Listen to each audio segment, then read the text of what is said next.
Well, good morning. Good morning. Well, today I'm a little bit early. Why?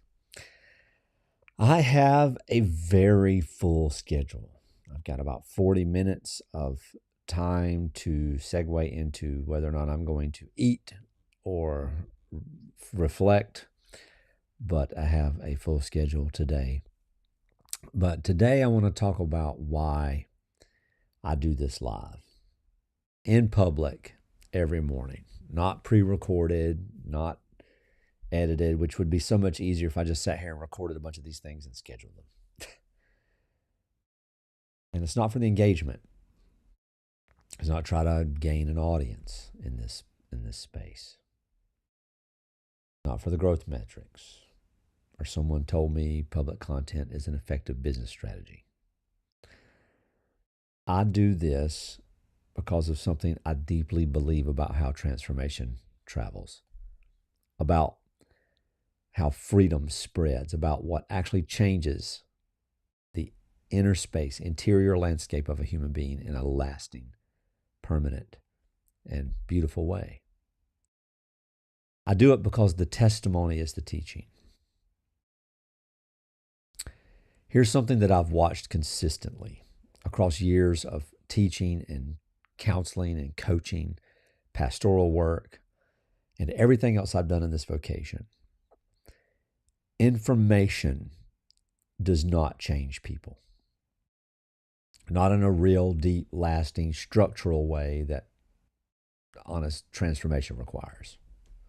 I mean, changes take place, but transformation is not changes. You can give someone the most precise, accurate, beautifully organized information about their interior architecture, and you can explain the invisible contract and the false self, the masks, the states of field, the signal, the hall moment with perfect conceptual clarity. And the person can understand it completely. People can say, oh, wow, and take notes and just be genuinely interested and just dig in. And they can leave that conversation and that information that the same way they showed up. Exactly the same way. Because information without evidence engages the intellect and leaves the nervous system unmoved. See, evidence is different. And my theories, one side of my theory, reality aligned liberation, evidence is what changes the nervous system.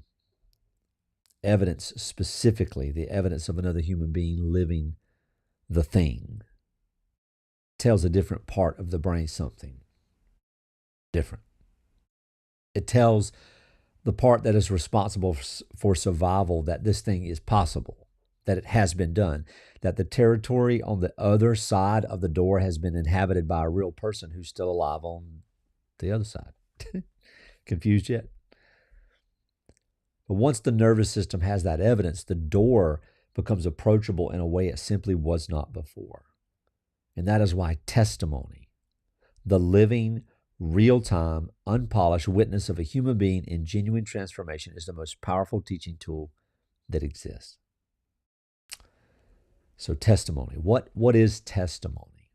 Well, testimony first is not the performance of having arrived. I had that discussion yesterday about how growth and transformation is often just a thicker mask.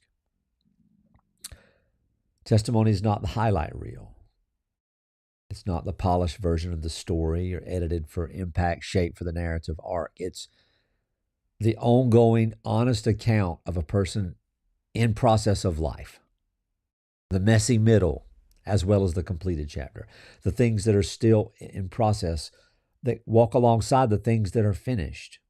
The questions alongside the clarity, the daily, ordinary practice of being human. Or being a human being who has chosen the aligned life. That is what this series is. Not a finished story, not a living one, not a scheduled montage. And the power of this is not in the polish. It never really was. It's in the reality. The fact that you can watch me not have it all together, watch me negotiate times, watch me not even be able to stream some days because life gets in the way. Watch me navigate genuine complexity, genuine grief, genuine uncertainty, and still be completely and genuinely free inside of it. That is the evidence. That is the testimony. Not freedom means everything goes well, right? Not alignment means the absence of difficulty. Freedom means being genuinely you in the middle of whatever comes. And watching that, seeing that demonstrated in the actual texture of an actual life changes something in the person watching. And I want to be honest with you about what this series has cost me to do, not in terms of time or logistics, in terms of being seen. There's something in the public daily live, the commitment to show up regardless of the day or what the week contains or the complexity in the life behind the camera that asks you to be completely and genuinely visible, not managed, not curated. And I'm not always comfortable with that. I really am not, but I do it anyway. Because the version of this that would feel comfortable, the version where I only show up on the good days, pre-recorded, edited, polished, always the right information, when everything in my life supports a clean, uncomplicated testimony, that version wouldn't actually help anyone. It'd just be another performance. A mask teaching somebody else how to wear a mask. And the world has enough performances. What the world needs, what the people who are watching this from the inside of their own hard seasons need, is the evidence that a person can be in the middle of genuine complexity and still be free, still be present, be more themselves be more of themselves than the complexity. And that's what I'm offering. And it's only useful if it's real. In fact, 4 years ago, when I started writing this stuff, when I started writing these frameworks, when I started teaching these things to myself, the very first word that I had was real. R-E-A-L, right? I was going to talk about this today. And I called it the real frameworks. Then became the Autonomy Commission, a lot of different things. And there are hundreds and hundreds and hundreds of thoughts and thousands of pages that represent millions of breaths of a life lived. But all of that means nothing if you can't see the truth of it. And all of that would mean nothing to you if you can't live in the truth of it. See, Hall moment.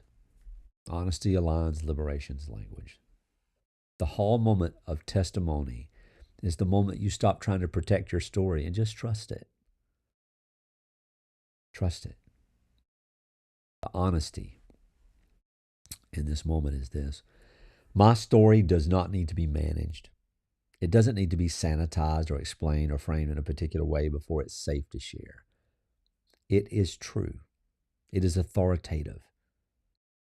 It is unique. And truth, specific, honest, embodied truth, is exactly what someone else needs in order to believe their own door is real. When that honesty lands, something aligns that feels like breath, release. The energy that has been going into managing the presentation of the story becomes available for just living as the story, for being present in it, for letting it teach through you without your careful management. The language that forms is the language of a person who trusts their own testimony, who knows that the truth of their experience, all of it, not a curated, polished version, is valuable precisely because it is true. So let me spend a moment speaking directly to you about yours. You have a story, a real one, not the polished version, not the story from the other side of full clarity and completion and distance. Oh, look at where I am. Your actual story, the one you're in right now, the one that includes the parts you're not sure about yet, the parts that are still in process, the seasons you're still navigating. That story is someone else's evidence, and that story is also yours. There is a person, maybe someone you know, maybe a stranger, who needs to see that person. They need to see a person, that a person like you, in circumstances like yours, can be in the middle of it and still be free, still be present, still be becoming rather than finished. And I'm careful with that word because, I don't believe that we're becoming. We are just recognizing. And in that, we become the truth. Your testimony is the teaching. Now, when it's complete, not when it's complete. You don't wait.